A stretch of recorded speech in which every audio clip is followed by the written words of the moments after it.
Selamat tengah malam kepada para pendengar Ria 897. Terima kasih. Kita berjumpa sekali lagi dalam rancangan yang digemari ramai, Misteri Jam 12. Saudara, apa yang akan saya ceritakan, apa yang bakal anda dengar, yang bakal diketengahkan, yang bakal disampaikan dalam rancangan ini, saya tidak ingin menggalakkan anda untuk mempercaya kesemuanya 100%. Ya, kita anggap mendengar rancangan ini hanya untuk hiburan. Kemungkinan kisah yang disampaikan dibuat-buat, ditukuk tambah, dan kemungkinan ada kisah-kisah yang pernah berlaku. Jadi yang penting sekali jangan terlampau taksub. Sampaikan anda percaya bulat-bulat dengan setiap pengalaman seram yang disampaikan dalam Misteri Jam 12. Kisah pertama pada tengah malam ini yang kisah nak kongsi dengan anda semua, ini datang daripada Juliana Hashim. Berkongsi satu kejadian yang katanya di sini berlaku pada tahun 2011, yang mana pada waktu itu saya sedang berbadan dua. Dan waktu itu saya berbadan dua, saya hamilkan anak yang pertama. Saya dengan suami ketika kejadian yang menakutkan ini berlaku, berada di luar rumah. Waktu tu sekitar jam 11 malam, tiba-tiba saya nak makan sate kisi. Saya kata pada suami yang sedang berada dekat ruang tamu lah, saya waktu tu dah nak masuk tidur. Saya keluar, saya terus menghampiri suami dan kata Juliana, anda bayangkan dalam keadaan beliau hamil ni, orang mengidam nak makan ni macam-macam dan Juliana katanya dalam pengalaman ini tiba-tiba terasa nak makan sate. Saya pun keluar dari bilik, ternampak suami yang sedang duduk dekat ruang tamu dan saya pun berkata pada suami, bang, awak belum tidur lagi? Sini, duduk sini. Tak adalah bang, saya dari tadi nak tidur, tapi tak boleh tidur lah bang. Kenapa pula? Sakit perut ke? Nak pergi doktor? Tak, saya... Cakap, kenapa? Saya rasa macam nak makan sate lah bang. Makan sate? Awak ni malam-malam macam ni, besok sudahlah, ni dah pukul 11 ni. Tapi saya betul-betul nak makan bang. Tak apalah bang. Tak apa. Jadi waktu itu suami saya pun siap. Saya pun siap. Kita keluar. Dalam setengah jam 40 minit lah, saya dengan suami mengambil masa untuk siap. Ya, kita pun keluar daripada rumah. Dan kalau waktu malam macam ni, dekat mana nak cari sate ke si? Kita pun tak tahu pada waktu itu. Pusing. Kita pergi ke kawasan East Coast. Oleh kerana ini adalah hari biasa, bukan hujung minggu, dekat East Coast ni ada kedai sate ni dah tutup. Sampai dekat East Coast dah nak pukul 12 lebih tengah malam. Dah tutup lah kedai. Jadi saya dengan suami terpaksa berpatah balik cari tempat lain. Dan kita memandu, akhirnya pendengar Ria 897 FM. Suami pun telefon lah members, tanya dekat mana ada jual sate. Ya, suami telefon members kata, kau try lah pergi dekat daerah Sembawang. Dia pun berikanlah alamat di Sembawang ni, katanya kedai ni 24 jam, tapi tak tahulah ada sate ke tidak. Saya katanya suami saya dengan saya pun pergilah ke Sembawang. Alhamdulillah, ya, ada sate kisi. Sampai dekat sana makanlah. Yang hairan, cari macam nak rak, datang jauh-jauh. Saya datang sana makan sate 3-4 cucuk dah kenyang, dah tak nak lagi. Suami nak marah pun tak boleh, terpaksa suami habiskanlah ke 20 cucuk sate tu. Dah habis makan, saya kata nak balik, kepala saya mabuk. Suami pun memandu pulang ke rumah. Pendengar Ria 897 FM. Dalam kenderaan saya terlelap, tertidur buat seketika. Suami saya sedang memandu dan waktu tu suami saya tak pulang ke rumah terus. Ya, dia memandu pusing-pusing lah, tidak pulang ke rumah. Jadi bila saya terbangun, saya tanya, abang dekat mana ni? Belum sampai rumah lagi. Suami saya kata, dia kesian tengok saya tengah tidur, ya, tengah nyenyak tidur, tak sampai hati. Kalau sampai rumah awal, dia nak kejutkan saya untuk naik ke atas. Jadi sebab tu dia buat keputusan untuk tidak pulang ke rumah dahulu untuk buat ronda kawasan, dan bila dah sampai waktunya baru dia balik dan kita naik atas bersama. Jadi saya kata, bang, lain kali balik sudahlah bang. Saya marah suami saya, kata Juliana. Suami minta maaf, niat saya baik sayang. Abang cuma tak nak you nanti tidur sekejap, nanti kena kejut bangun lagi kepala mabuk. Dan waktu tu bila saya sedar suami sedang buat ronda pusing-pusing, Casey nak tahu tak suami saya berada dekat mana? Suami saya berada dekat kawasan, kami ni tinggal dekat belakang Punggol. Dekat Punggol Jadi dari Sembawang tu nak balik Punggol, suami jalan jauh lah. Suami jalan dekat Yishun, kemudian suami jalan dekat kawasan belakang Orchid Country Club, memandu dekat atas, kemudian masuk kawasan Seletar, kemudian belok kiri jalan belakang yang sunyi sepi. Waktu tu dah hampir-hampir pukul 2 pagi. Dah nak dekat 2 pagi. Suami jalan dekat belakang. Saya tengah hamil berbadan 2, anak yang pertama. Bayangkan bila saya tersadar, betul-betul sebelah kiri dengan kanan semak samun hutan, kemudian berdekatan dengan tepian pantai. Mungkin ada yang dah lalu dekat kawasan ni akan tahu. Sedang memandu, tiba-tiba saya ternampak sesuatu, Casey. Saya nampak betul-betul dekat tepi jalan ada seorang wanita sedang berjalan seorang diri berjalan menghala ke daerah yang kami nak lalu. Saya ternampak dan saya langsung tak tegur. Saya tengah marah dengan suami kerana tak pulang terus. Suami memandu terus, nampak wanita ni kenderaan lalu lepas wanita ni.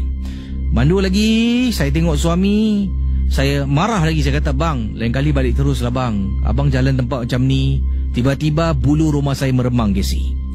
Bulu rumah meremang. Suami saya tak pandu laju.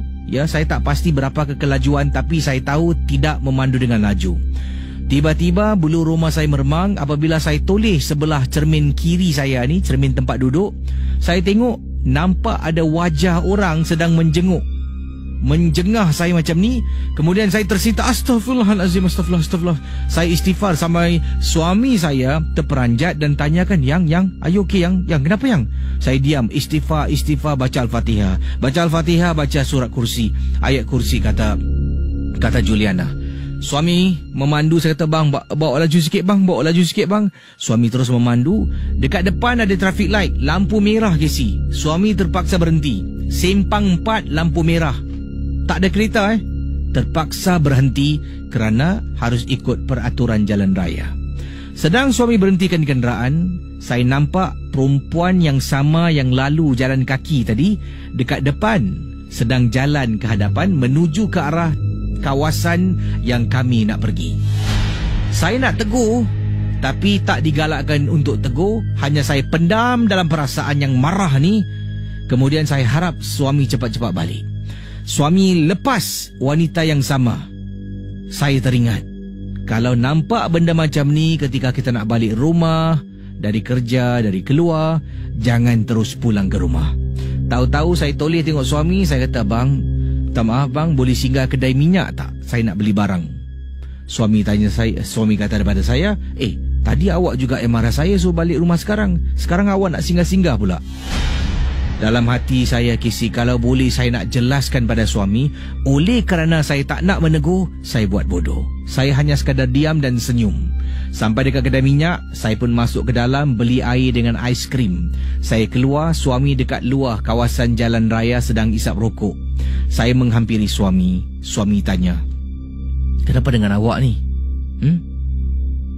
Saya toleh ke belakang tengok dalam kereta ada tak dia ikut. Alhamdulillah tak nampak apa-apa, tak rasa meremang. Kemudian saya kata pada suami, abang tahu tak, tadi abang jalan dekat belakang tu, saya nampak perempuan yang sama 2 kali bang.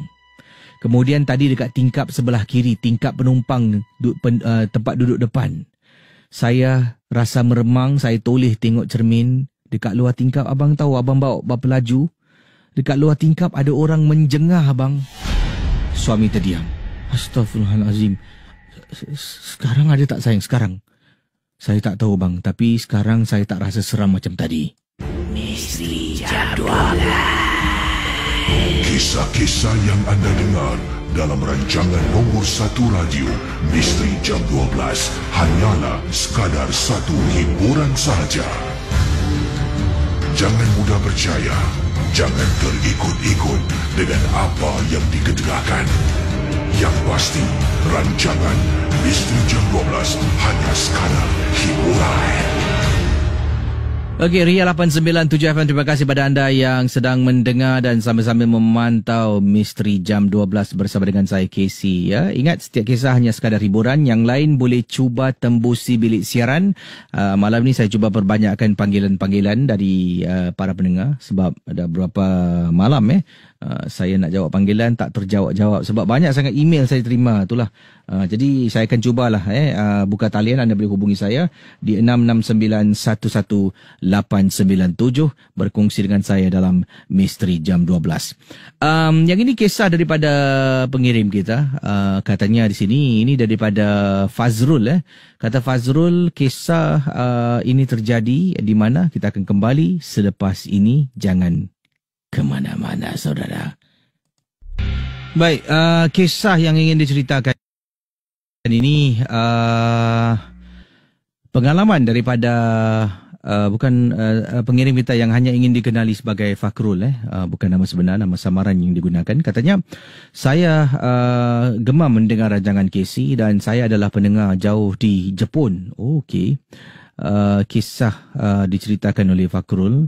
Pengalaman ini bukan pengalaman tetapi ini adalah satu pengalaman yang dialami oleh seorang kawan saya merupakan warga Jepun. Beliau berkongsi apabila saya sedang mendengar rancangan Casey pada satu malam, dia tiba-tiba tertanya-tanya rancangan apa dan saya beritahulah ini adalah rancangan seram berasal dari Radio Singapura dan kemudian dia mula bercerita satu kejadian yang menakutkan katanya di sini.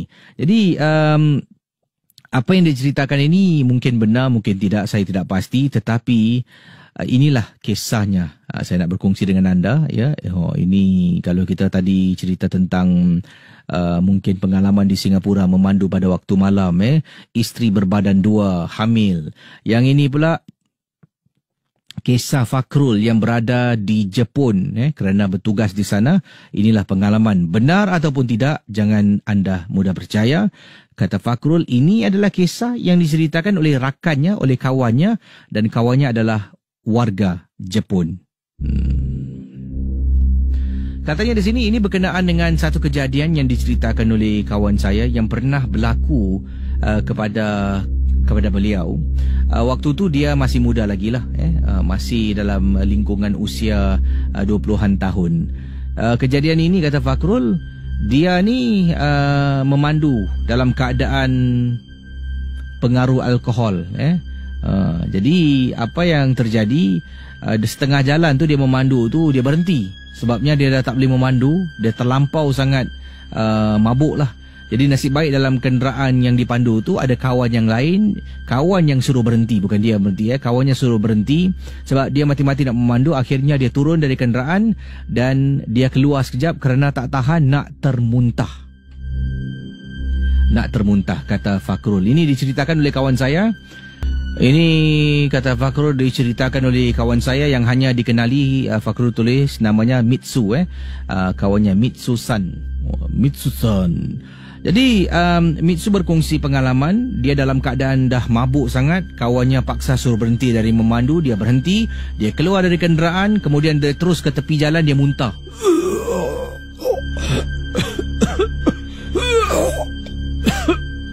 Jadi kawannya marah, kau ni dah mabuk pun nak mandu, membahaya tahu tak? Dalam masa yang sama, ada seorang perempuan sedang berjalan.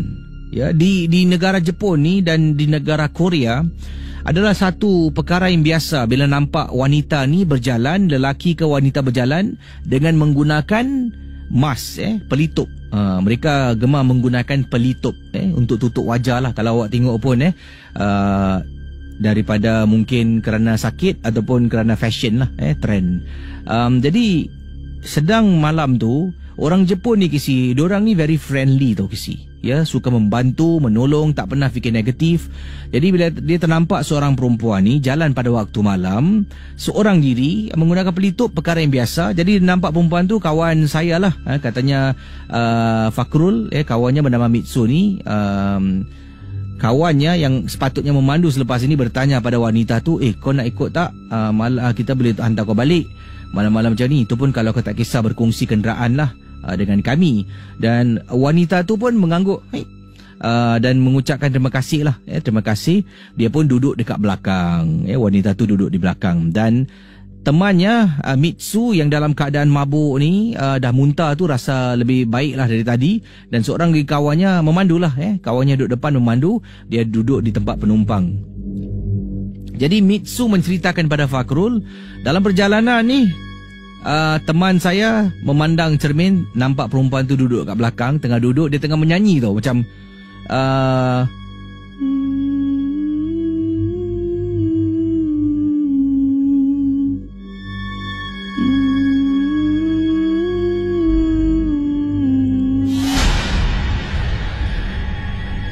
wanita ni dekat belakang sedang menyanyi sambil badannya hayun kiri kanan perlahan-lahan. Matanya cantik sangat. Mempunyai mata yang cantik, wajah raut wajah yang cantik. Dan apa yang berlaku? Kawan saya ni yang tengah tengok cermin, kawan Mitsu ni yang mabuk ni, tengok cermin nampak perempuan dekat belakang ni, dia memujilah, dia kata, minta maaf orang Jepun ni pun nak puji dia minta maaf Dia kata, minta maaf, aku minta maaf banyak tapi kau ni lawa sangat. Tengok mata dengan raut wajah dah lawa. Kalau kau buka pelitup, aku rasa mesti kau orangnya lawa kan. Mesti kau dah ada boyfriend. Kawan saya, kata Mitsu pada Fakrul lah, kawan Mitsu ni konon-konon nak mengurat lah, kata, kau ni lawa, tengok mata, tengok raut wajah dah lawa. Kalau buka pelitup kau, aku rasa mesti kau lawa. Orang-orang lawa ni mesti dah ada boyfriend kan. Kau dah ada boyfriend kan. Jadi perempuan dekat belakang ni tengah nyanyi. Dia kata, tak, aku tak ada boyfriend. Kawan Mitsu yang sedang memandu tiba-tiba tersenyum. Tersenyum. Tak ada boyfriend, betul? Dia giling kepala, tak ada boyfriend. Jadi Mitsu pun menjawab, dah lah kau nak mengurat orang pula. Nanti orang ingatkan kita ni sengaja nak jemput dia, nak hantar dia, nak mengurat. Si Mitsu ni marahlah dengan kawannya. Mitsu tak dapat toleh ke belakang sebab dia terlampau mabuk, dia cuma baring, sandar pada kenderaan. Tiba-tiba perempuan ni tanya soalan satu soalan lah. Bukan perempuan ni, maaf. Kawan Mitsu yang sedang memandu tanya wanita ni satu soalan. Katanya, minta maaf, aku minta maaf sekali lagi. Aku tak ada niat apa-apa. Aku mohon maaf. Ni orang Jepun berkali-kali minta maaf. Katanya, boleh tak kalau aku tengok wajah kau? Nanti kalau kita jumpa dekat luar ke, boleh juga aku tegur. Perempuan ni pun tanya, dalam bahasa Jepun lah. Saya cuba cakap bahasa Melayu. Kau betul nak tengok wajah aku? Dia kata, hai, betul nak tengok ni, aku nak tengok. Bolehlah. Perempuan ni pun buka pelitup. Dia buka pelitup. Mula-mula tak nampak apa-apa. Kawannya kata, cantik kau. Buka pelitup pun lawa. Bila Mitsu pusing ke belakang, cantik. Bila perempuan tu mula senyum dan membuka mulutnya, cantik tak aku sekarang? Wanita ni mempunyai mulut yang mana telah pun dikerat daripada sebelah kiri, sebelah kanan dikerat sampailah dekat bawah telinga, dan nampak ada bekas dikerat sambil darah tu menitis-nitis jatuh dari wajahnya bila dia membuka mulut dan senyum. Cantik tak wajahku sekarang? Mitsu dan rakannya yang sedang memandu pada waktu itu terperanjat, tekan brek mendadak, buka pintu kenderaan keluar, dan bila tengok dalam kenderaan mereka di tempat duduk belakang, tidak ada penumpang. Misteri Jam 12. Kisah-kisah yang anda dengar dalam rancangan nombor 1 radio Misteri Jam 12 hanyalah sekadar satu hiburan sahaja. Jangan mudah percaya, jangan terikut-ikut dengan apa yang dikedengarkan. Yang pasti, rancangan Misteri Jam 12 hanya sekadar hiburan. Itu dia kisah. Dan kisah Fakrul ni, Fakrul ada kirimkan satu attachment. Bila saya buka attachment ini, berkenaan dengan kisah yang dialami oleh rakannya. Ini adalah seorang perempuan, ya, yang dikenali di Jepun lah, sebagai hantu lah. Kalau di Singapura ni mungkin hantu yang popular Pontianak lah, pocong, langsui. Di Indonesia kuntilanak, ada jenglot.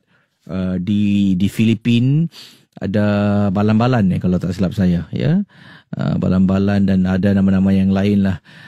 Dan yang ini pula yang diceritakan ini di Jepun, pengalaman yang diceritakan ini berkenaan dengan seorang wanita yang dikenali dengan nama Kuchisake Onna. Kuchisake Onna ni adalah hantu Jepun, ya, hantu perempuan Jepun, yang mana beliau telah pun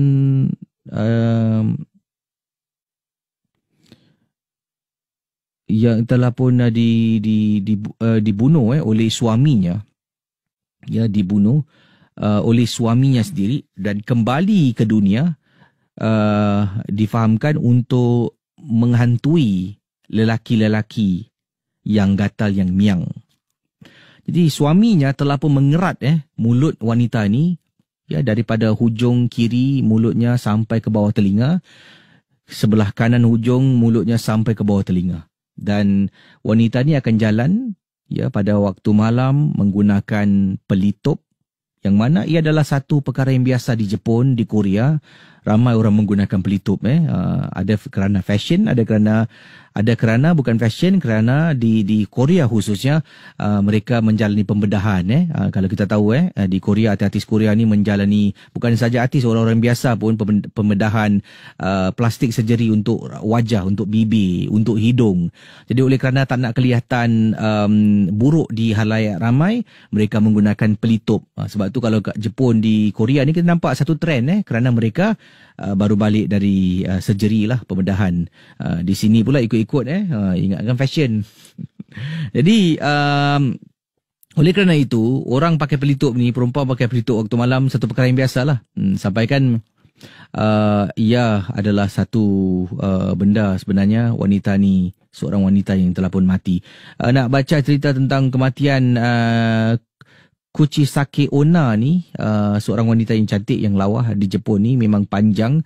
Anda boleh lungsuri mungkin Google, yang anda carilah namanya Kuchisake Onna. Wajahnya agak menyeramkan, tapi cantik. Dia cantik. Cuma bila dia buka pelitup, anda dapat lihat sini mulutnya. Dan bila dia senyum dan buka mulut, maka anda akan terperanjat. Kalau mengikut kisah yang muat naikkan melalui Wikipedia, ya, melalui Wikipedia, ceritanya agak serupa dengan cerita yang dikongsi oleh Fakrul dan temannya Mitsu. Tapi dari Wikipedia ni, wanita ni seringkali tutup, dan kemudian bila lelaki itu cuma mengurat, dia akan ikutlah jejak langkah lelaki itu. Dia ikut lelaki itu balik rumah ke, dia ikut naik kereta ke. Kemudian dia akan tanya satu soalan. Sebelum dia buka, dia kata, "Cantik tak wajah aku? Kau rasa kalau aku buka ni, cantik tak aku?" Dan lelaki akan cakap, "Oh, cantik lah. Kau mempunyai mata yang cantik, kau mempunyai kulit yang cantik." Bila dia buka tu, kemudian dia senyum, dia tanya soalan, "Sekarang aku nampak cantik tak?" Kalau awak menjawab, lelaki itu menjawab, terperanjat, nampak, "Kenapa muka kau gini, tak cantiknya?" Lelaki itu difahamkan tak benar ataupun tidak, akan dibunuh. Misteri Jam 12. Kisah-kisah yang anda dengar dalam rancangan nombor 1 radio Misteri Jam 12 hanyalah sekadar satu hiburan sahaja. Jangan mudah percaya. Jangan terikut-ikut dengan apa yang dikedegakan.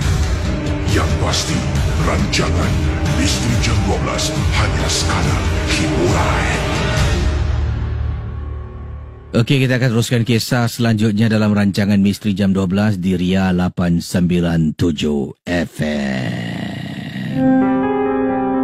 Kisah berikut ini ingin saya kongsi sama berlaku di Damansara. Ya, pengirim kita bernama Kak Aziza berkongsi. Katanya di sini, Assalamualaikum Kisi. Waalaikumsalam. Kakak pendengar setia Misteri Jam 12 dari Mon Kiara. Tapi sebelum berpindah ke Mon Kiara, dulu kakak pernah menetap di sebuah rumah di Damansara. Sekarang duduk Mon Kiara dah masuk 5 tahun Kisi. Sebelum tu duduk di Damansara. Pernah terjadi satu gangguan yang menakutkan, katanya Kak Aziza. Inilah kisahnya yang berlaku. Kak Aziza dari Mon Kiara. Satu ketika dahulu, pengalaman kakak nak dikongsi sama berlaku dalam rumah. Ini berkenaan dengan pembantu rumah kakak. Kita ni pembantu akan bertukar-tukar Kisi. Yalah, kalau dapat khidmat yang bagus, dah kakak suka, dah kakak sayang, tiba-tiba kena balik kampung, kena letak jawatan, hentikan khidmat.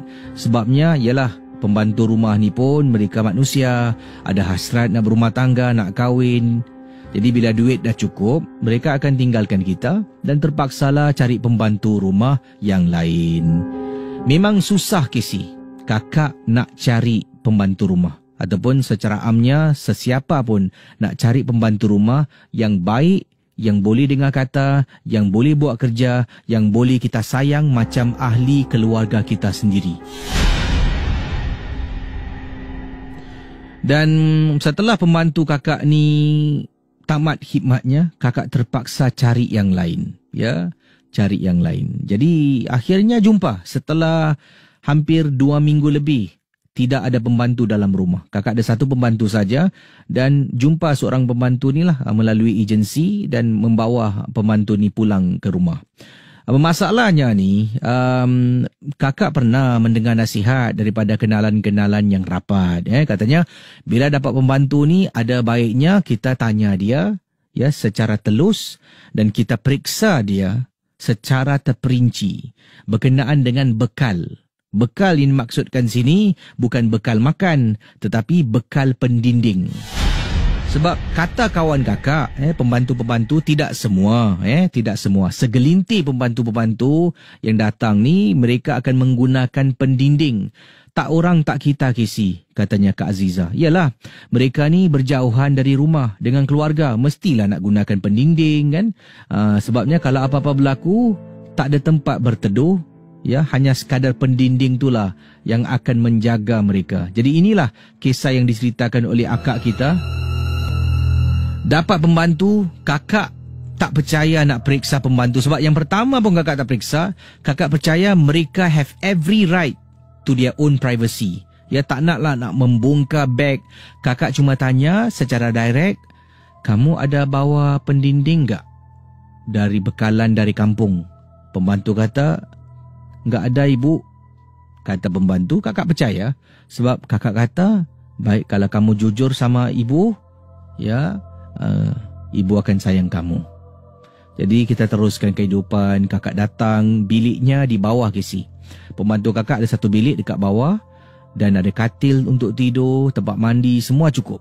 Kakak dengan suami dengan anak bilik di atas. Dipendekkan cerita, pembantu ni buat satu kesilapan yang kakak tak boleh terima. Kakak terus hantar dia balik. Bila nak hantar dia balik, dia merayu pada kakak, janganlah kasih dia peluang, kasih dia peluang. Kakak punya orang very simple. Dengar kata atau tak nak dengar kata, walaupun sekali, kakak akan hantar balik. Sebab kalau boleh buat salah sekali, akan buat salah berkali-kali. I'm not talking about giving other people a second chance, but I'm talking about my safety, katanya Kak Aziza. Ini adalah keselamatan dalam rumah, Kesi. Anak kakak dalam rumah, harta benda dalam rumah. What happened is, setelah dia berkhidmat dengan kakak, dalam masa 2-3 bulan gitu, kakak terperanjat.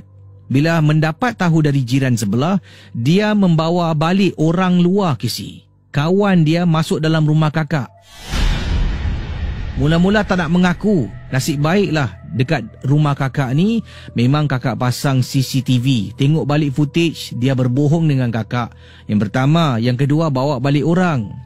Dia merayu, kata, ibu tolong aku ibu. Aku enggak buat lagi bu. Katanya dalam keadaan yang menangis. Kakak kata pada dia, minta maaf. Aku enggak bisa tolong kamu sebab kamu sudah binasakan masa depan kamu untuk bekerja di sini. Tolong bu. Sebab kakak ada anak kecil, Casey. Kalau dia bawa orang, kalau apa-apa jadi pada anak kakak, kakak takkan maafkan diri kakak. Kakak hantar dia balik. Dan malam tu, bila nak hantar dia balik, sebab kawan kakak cakap, kalau dia dah tahu dia nak balik, tolong hantar secepat mungkin, jangan tunggu. Sebab bila dia tahu dia nak dibalik, dihantar pulang, dia akan buat macam-macam. Dia akan buat benda bodoh, dia akan mencuri, dia akan buat macam-macam. Jadi dapat tahu balik daripada keluar tu, dapat tahu dari jiran, kakak tanya, tunjuk footage, semua dah terbukti. Malam tu telefon ejen, kakak cakap she cannot stay at my place, kata Kak Aziza. Kakak kena hantar dia balik. Ejen kata, kenapa tak buat besok? Tak boleh, it's not safe anymore. Kakak kata tak selamat sebab dia dah tahu dia buat salah. Bayangkan kalau tengah tidur, dia datang, dia apa-apakan kakak dengan suami dengan anak. Terpaksalah malam tu dia merayu-rayu kakak dengan suami keluar, hantar sampai dekat rumah ejen. Pendengar Ria 897 FM, dipendekkan cerita, pembantu rumah ni dah settle lah. Dah hantar balik ke, tukar majikan ke, kakak tak tahu. That's not my problem. My problem is anak kakak. Malam-malam hari, Casey dari bilik dekat tingkat atas turun bawah jalan, turun tangga, kemudian pergi dekat bilik pembantu rumah. That time, kata Kak Aziza, kakak tersadar. Entah macam mana naluri seorang ibu, terbangun Casey, terbangun untuk tengok anak kakak dalam bilik seorang. Farisha tidak ada dalam bilik. Farisha. Kakak turun bawah. Anak kakak tengah berdiri depan pintu bilik bekas pembantu rumah nombor 2 tu. Farisha pergi belakang, tepuk dia. Farisha, hey, kenapa buat kat sini? Katanya, bibi panggil. Bibi? Bibi tak adalah. Bibi dua-dua dah balik kampung. Naik atas. Bila kakak jalan tinggalkan bilik pembantu rumah, bekas pembantu rumah, jalan naik atas. Kakak peluk anak. Kakak dengar dekat belakang, sumpah Casey, Farisha.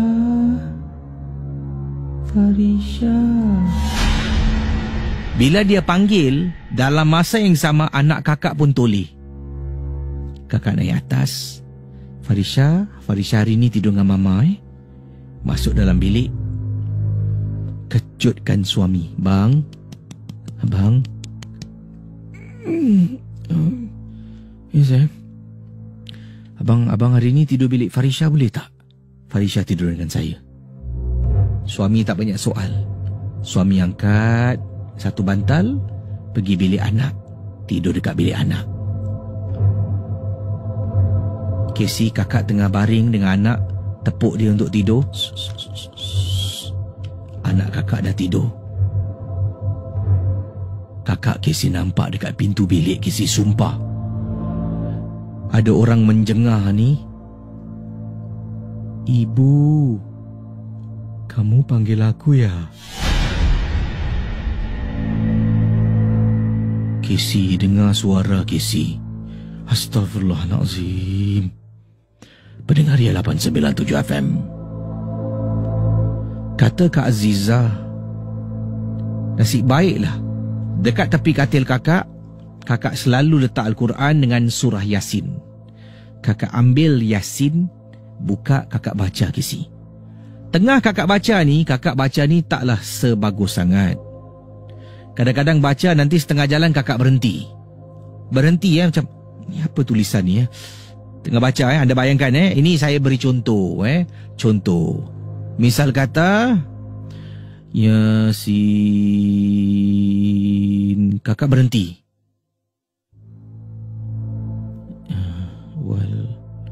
Tiba-tiba Casey suara dekat luar. Wal Qur'anil Hakim, innaka laminal mursalin. Pendengar Ria 897, kata Kak Azizah. Bila kakak berhenti baca, tengah terkial-kial nak cuba eja apakah ayat ni, benda tu sambut Casey. Abang! Abang! Abang! Pendengar Ria 897. Ya. Suami masuk bilik. Abang tidur sini bang. Suami berdiri dekat tepi kakak. Kenapa dengan awak ni? Ni kenapa anak tidur sini? Awak okey tak? Tak apa bang, nanti besok saya ceritakan. Besok pagi beritahu suami. Suami khawatir, panggil pakar datang. Rupa-rupanya dalam bilik bekas pembantu rumah yang kedua tu, dia tinggalkan barang Casey. Sekarang pakar ni cuba halau keluar. Pakar pertama, pakar kedua, kakak panggil sampai 4 orang pakar datang. Benda tu dihalau keluar, datang balik. Dihalau keluar, datang balik. Anak kakak kena ganggu teruk Casey. Malam-malam hari tengah duduk dekat ruang tamu, kakak pernah ternampak bawah katil bilik pembantu rumah ada orang berbungkus putih, macam orang kena kafan baring bawah katil. Maka itu kakak cakap dengan suami, tak ada pilihan lain bang, kita kena pindah. Sebab itulah sekarang kakak berpindah dan duduk di Mount Kiara. Tidak lagi kakak menetap dekat rumah kakak yang lama di Damansara. Misteri Jam 12. Kisah-kisah yang anda dengar dalam rancangan nombor 1 radio Misteri Jam 12 hanyalah sekadar satu hiburan sahaja. Jangan mudah percaya, jangan terikut-ikut dengan apa yang dikedengarkan. Yang pasti, rancangan Misteri Jam 12 hanya sekadar hiburan. Wow, seram kisah Kak Azizah. Sebenarnya kisah Kak Azizah ni panjang Beliau kirimkan, terima kasih pada Kak Azizah mengambil masa untuk tulis email. Tapi kalau boleh jangan terlalu panjang sangat. Menarik kisah Kak Azizah. Saya dah ringkaskan kisahnya. Kalau tidak sampai 4 muka surat. 4 muka surat Adapun saya dah potong sikit dan masukkan mana yang penting lah. Dan itulah yang dikongsi sama. Anda bayangkan, sekarang saya nak tanya pada anda yang sedang mendengar Misteri Jam 12. Mungkin yang ada di rumah. Katil, kalau di rumah tu anda tidur atas katil, dekat bawah katil tu, adakah katil anda bawah tu kosong atau banyak barang? Bagaimana? Kalau yang banyak barang, okey lah. Kalau yang kosong,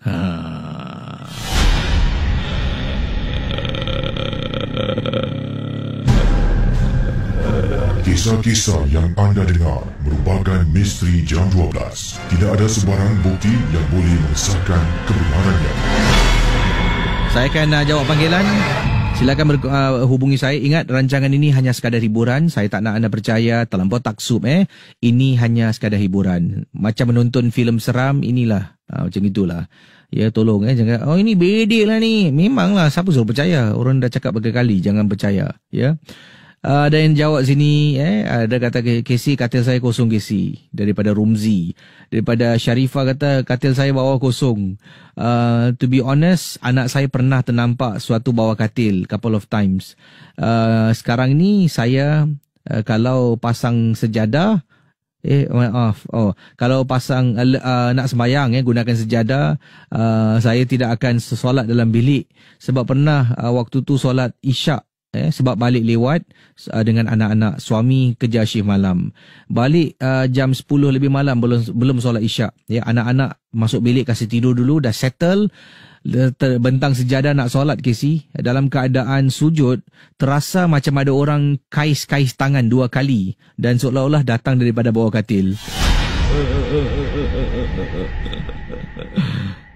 Ayolah, siapa di bawah katil anda kosong? Ini daripada Tuan Haji Ismail katanya. Casey, di bawah katil kosong tu ada kalanya nak kalau kosong dan kemudian ditutup dengan cadar dengan selimut, kan kadang-kadang selimut tu sampai ke tepi katil. Ada waktunya selaklah bawah tu dan terangkanlah bilik berkenaan. Sebabnya tempat-tempat tercorok macam tu yang gelap ni memang suka menjadi tempat persembunyian hang-hang yang sewaktu dengannya.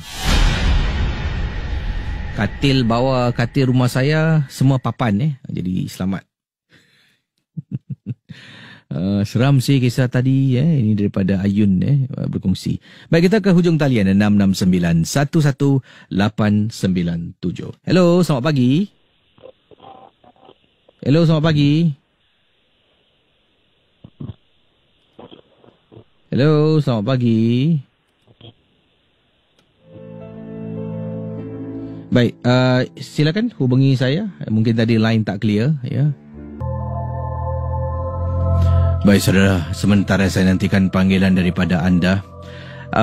Daripada Sumayah berkongsi satu peristiwa. Di sini kisah yang diketengahkan. Assalamualaikum, Waalaikumsalam. Peminat misteri jam 12 dari Tampines, Singapura.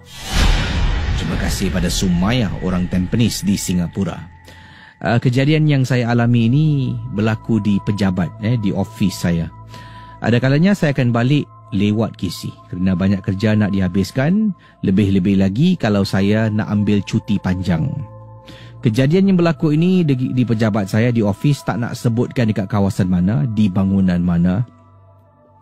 Tapi rata-rata bangunan ni daripada tingkat bawah sampai atas, semua office pejabat-pejabat ni bermula 8 pagi atau 9 pagi, balik 5 petang atau 6 petang. Paling-paling orang kalau balik lambat 7 lebih malam. Tak ada akan sampai pukul 10 malam. Waktu tu saya bekerja, buat kerja saya dalam office sampai 9 lebih malam. Dan tiba-tiba ada telefon berbunyi lah. Saya angkat telefon di meja saya dekat desk. Sebab kita ada common number. Dan kemudian angkat telefon, pengawal keselamatan lah tanya, "Oh, you still in the office, is it?" Saya pun kata yes, minta maaf. Sebab dia kata dia nampak lampu masih menyala lah. Dia ingatkan mungkin lupa nak tutup lampu. Kata masih. Jadi pengawal keselamatannya harus pastikan kalau yang stay back tu dekat tingkat berapa, dan dia pastikan juga orang yang stay back tu balik. Sebab takut nanti ada yang stay back dan buat benda-benda yang lain lah, yang mungkin dilarang lah. Tak payahlah nak sebutkan lebih terperinci lagi. Jadi pengawal keselamatan telefon, saya pun angkat. Dia kata masih ada orang kat atas lah, belum balik belum. Patutlah aku nampak lampu menyala. Okey. Pukul berapa aku nak balik boleh aku tahu? Tanya pengawal keselamatan. Saya pun katalah dalam lagi 40 minit gitulah, saya pun nak habiskan kerja. Okey. Nanti jangan lupa tutup lampu Dia kata okey. Saya pun duduk buat kerja saya, tengah buat kerja. Tiba-tiba lampu dalam office saya tutup, Casey. Lampu dalam office yang mana saya sedang buat kerja saya tiba-tiba dimatikan. Siapa yang tutup lampu saya tak pasti. Daripada tengah duduk ni, sebab saya ada cubicle, ada papan, pembagi papan ni lah. Tengah duduk depan komputer, saya berdiri Berdiri tengok. Kurang ajar betul, siapa tutup? Security ni saya ingatkan security yang tutup. Saya pun telefon security balik Tekan. Security angkat. Security room. Did anyone off the lights or not? What light? Who is this? Saya cakap, calling from level 7. Just now you called me. Oh yes. Anyone off my lights? Dan security pun kata, off your lights? No. Then how come my whole office dark Maybe you check the circuit breaker lah, ma'am. I'm coming up kata security tu. Saya pun tak berani nak bergerak. Saya pun takut. Saya duduk dekat meja saya, tunggu sampai security naik ke atas. Casey, nak tunggu security naik rasanya macam 1000 tahun. First, tengah takut. Second, tak tahu nak buat apa. Nak pergi kiri, nak pergi kanan, nak keluar pun takut, Casey. Tengah duduk sorang-sorang. Lampu dah mati, dah gelap. Lampu yang ada hanya skrin monitor saya depan saya. Lamanya security nak naik ni. Tiba-tiba pendengar Ria 897, saya dengar bunyi benda ketepang. Langgar ke benda jatuh saya tak pasti. Bila saya berdiri, Casey, berdiri daripada kubikel saya, nak tengok kubikel depan saya, ada satu lagi kubikel. Nampak ada orang tengah duduk, Casey, nampak belakang tengah duduk, tengah swing kerusi macam ni. Kiri, kanan, nampak belakang saja. Saya duduk perlahan-lahan. Tiba-tiba saya dengar orang cakap, "Security!" Saya melompat ke sini, angkat tangan lambai-lambai. Saya tengok dekat kubikel tu lagi, perempuan tu dah tak ada. Saya pergi dekat pintu security sebab saya kunci dari dalam. Saya buka pintu. Security cuba on light. Tek. Boleh on, Casey. Ni, this one get on. Saya kata pada security, saya bersumpah tadi saya tengah duduk, macam mana dan siapa yang off light. Saya kata pada security, you wait for me ya.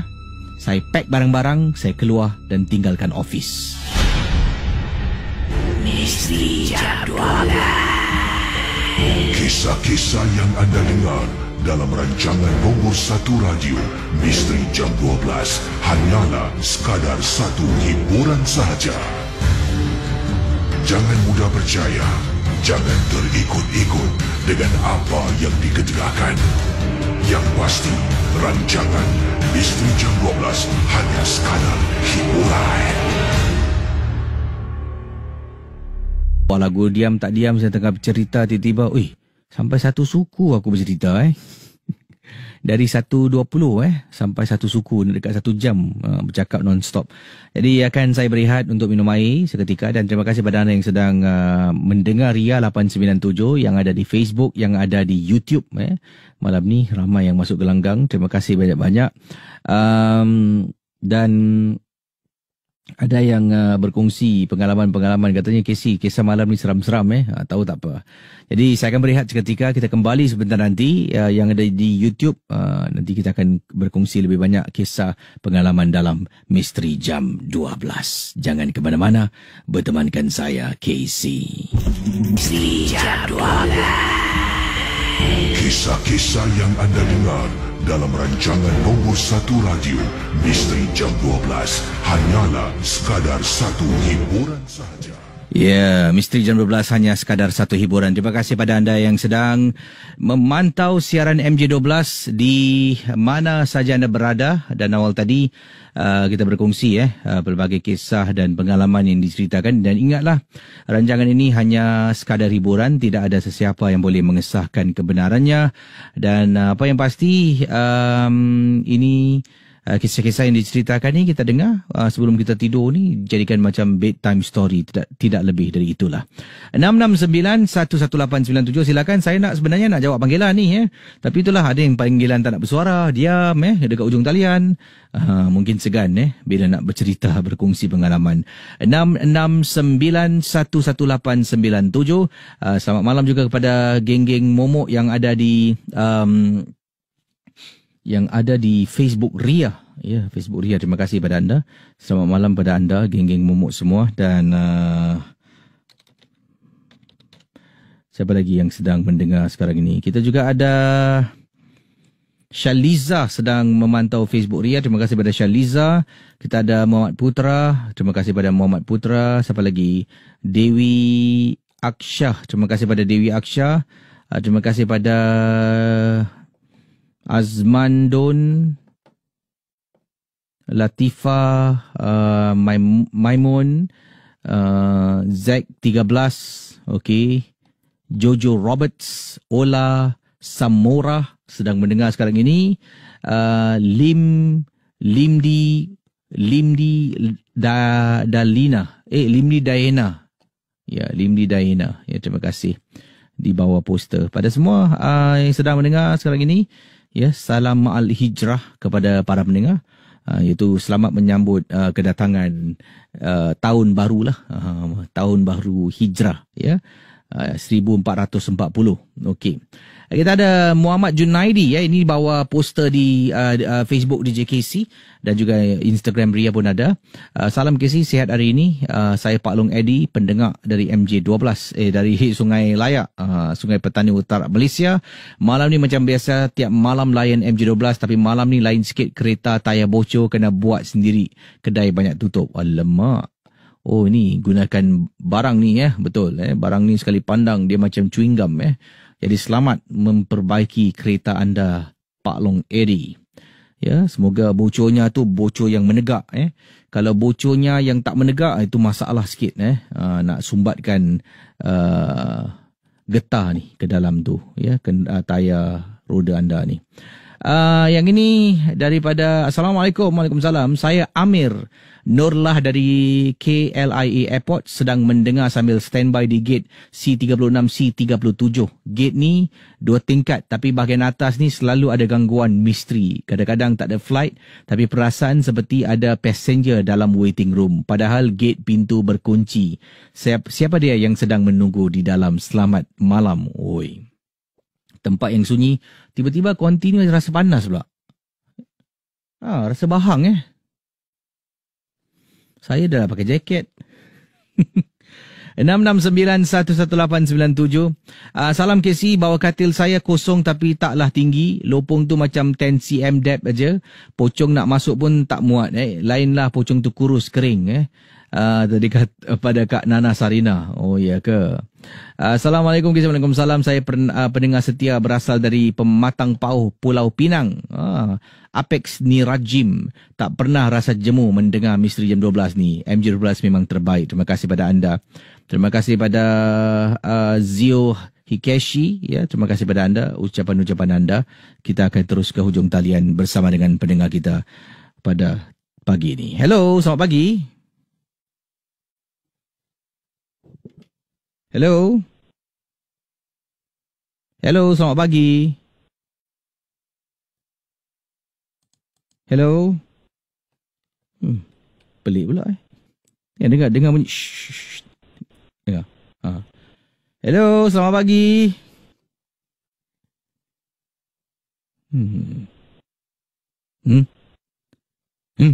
Kan saya kata Hello. Hello, selamat pagi. Astagfirullah, terperanjat aku. Tak apalah. Kita berkongsi kisah pengalaman. Hello, selamat pagi. Tiba-tiba suara halus keluar. Misteri Jam 12. Kisah-kisah yang anda dengar dalam rancangan nombor 1 radio Misteri Jam 12 hanyalah sekadar satu hiburan sahaja. Jangan mudah percaya. Jangan terikut-ikut dengan apa yang dikedengarkan. Yang pasti, rancangan Misteri Jam 12 hanya sekadar hiburan. Baik saudara, kita akan terus berkongsi kisah yang mana saya katakan awal tadi tentang pengalaman seorang ayah yang berkongsi kejadian yang menakutkan ini berlaku di rumahnya di Shah Alam Section 7. Beliau menceritakan kejadian ini berlaku di rumah saya. Pada mulanya bila anak saya memberitahu, saya tidak mengindahkannya. Maaf, bila isteri saya memberitahu, saya tidak mengindahkannya. Tentang apa? Tentang anak saya seringkali ternampak di dalam kenderaan kereta saya ni ada perempuan duduk di dalamnya. Saya tinggal di rumah sebuah dan kenderaan saya akan diletakkan dalam rumah, depan pintu rumah lah. Jadi malam-malam hari, kadang-kadang bila kita tengah tengok TV, sekeluarga, anak saya akan ternampak sesuatu dalam kenderaan.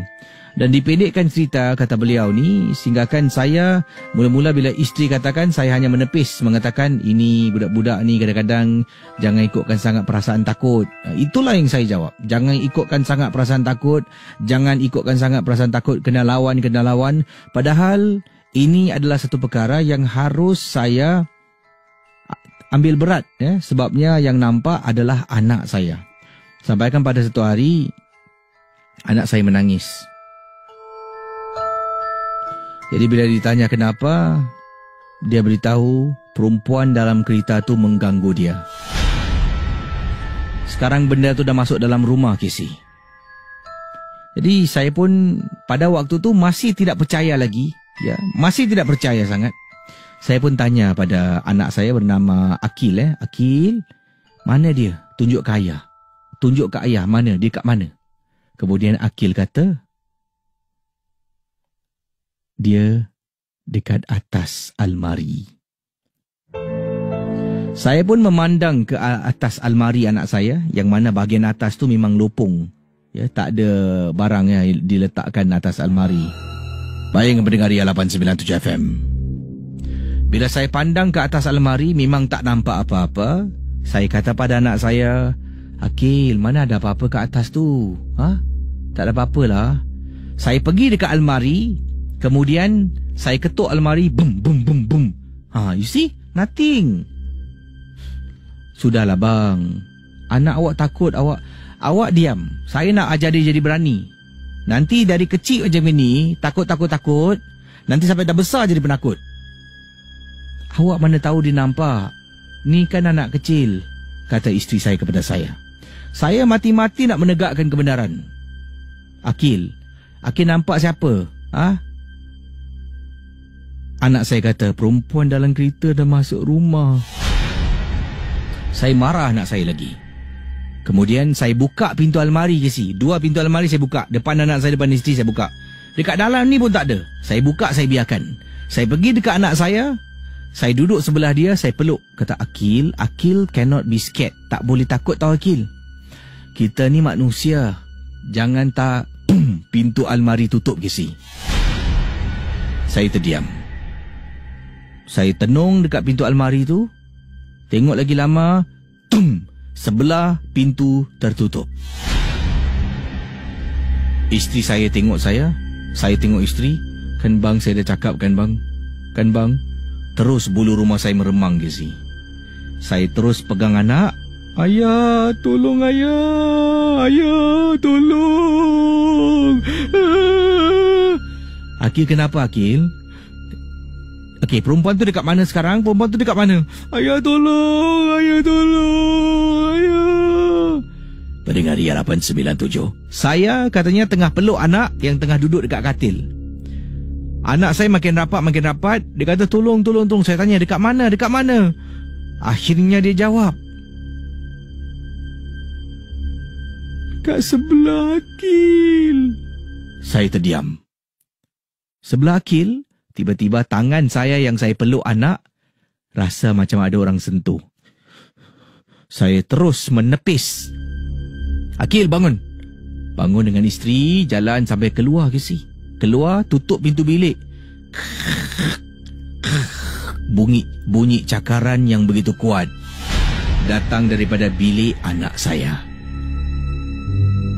Pendengar Ria 897 FM. Waktu tu, daripada saya tak percaya, it's a 100% turn, Casey. 360 saya berpusing balik. Saya kata saya baru percaya cakap anak saya. Entah macam mana, keesokan harinya, saya tergerak hati, Casey, untuk buka lampu dalam kereta sebelum tidur. Jadi dalam kereta kan ada 2 lampu. Lampu sebelah depan dengan belakang. Saya buka lampu depan, saya buka lampu belakang. Saya biarkan. Hari pertama, hari kedua, hari ketiga, dah 5 hari Casey saya biarkan lampu kereta menyala. Dan saya tanya anak saya tanya isteri saya. Dia kata dah tak nampak lagi benda tu. Saya tunggu sampai seminggu, masuk 2 minggu, tanya lagi. Dia kata dah tak nampak lagi. Sampaikan saya membeli lampu yang ada bateri. Saya letak dalam kereta, saya nyalakan lampu tu supaya bateri kenderaan saya tak rosak. Saya letakkan dekat dalam, dan setiap hari katanya di sini, saya tidak akan pernah tutup lampu. Kalau balik rumah, lampu bahagian dalam kenderaan akan sentiasa menyala. Kisah-kisah yang anda dengar merupakan misteri jam 12. Tidak ada sebarang bukti yang boleh mengesahkan kebenarannya. Itu dia kisah daripada pengirim kita. Itu dah pengalaman-pengalaman yang diceritakan ya. Anda bayangkan kisah peristiwa yang menakutkan. Baiklah, 669-11897, 669-11897 untuk berkongsi kisah pengalaman. Dan ingat, setiap kisah hanya sekadar hiburan saja. Jangan mudah percaya, jangan terikut-ikut. Ini daripada Nur Sahara. Katanya, Assalamualaikum, Waalaikumsalam. Saya pendengar setia MJ12. Ini berasal daripada Jurong East. Nak berkongsi satu peristiwa yang pernah berlaku pada diri saya. Yang ini di Jurong berlaku pada tahun 1990-an.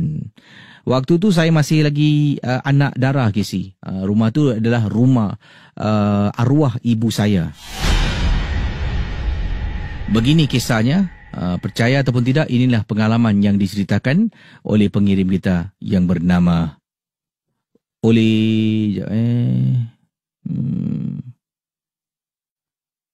Okey. Ini pengalaman yang berlaku di Jurong lah, yang diceritakan oleh teman kita ni. Dan ini berlaku pada tahun 90-an, awal 90-an, ketika dia menetap dengan arwah ibunya. Sekarang masih tinggal Jurong, tapi rumah sendiri lah. Dan pengalamannya begini. Waktu tinggal Jurong, jiran sebelah ni adalah tukang ubat. Dia merawat orang. Bini kata dia ni adalah seorang bomoh. Tapi bomoh yang baik ke sih. Bila dia berubat, dia akan datang rumah, dia ketuk pintu. Dia akan beritahu lah. Beritahu keluarga saya. Katanya, hari ni saya berubat. Nanti kalau ada bau kemenyan, bau asap, minta maaf. Baik orangnya. Kata nanti kalau ada orang ramai ke dekat rumah beratur ni, awak jangan marah ya. Mak saya akan cakap, tak apa. Saya tutup pintu je lah. Terima kasih. Setiap kali kalau dia ada sesi rawatan, dia buat sesi rawatan bukan setiap hari. Dia ada hari-hari tertentu. Seminggu paling banyak 2 kali dia buat. Ya, dan nanti dia akan beritahulah sesi rawatannya selalunya bermula selepas maghrib, berlarutan kadang-kadang sampai pukul 12 1 pagi. Sesi rawatan yang dilakukan oleh jiran sebelah ni. Dan dia akan ketuk pintu. Sentiasa dia buat, dia ketuk pintu. Dia buat ni, dia ketuk pintu. Dan sampaikan jiran sebelah ni dah berpindah. Berpindah, tidak lagi duduk di situ. Dipendekkan cerita, malam-malam hari tengah tidur dengan ibu, dengan abah saya, kita akan dengar orang ketuk pintu rumah.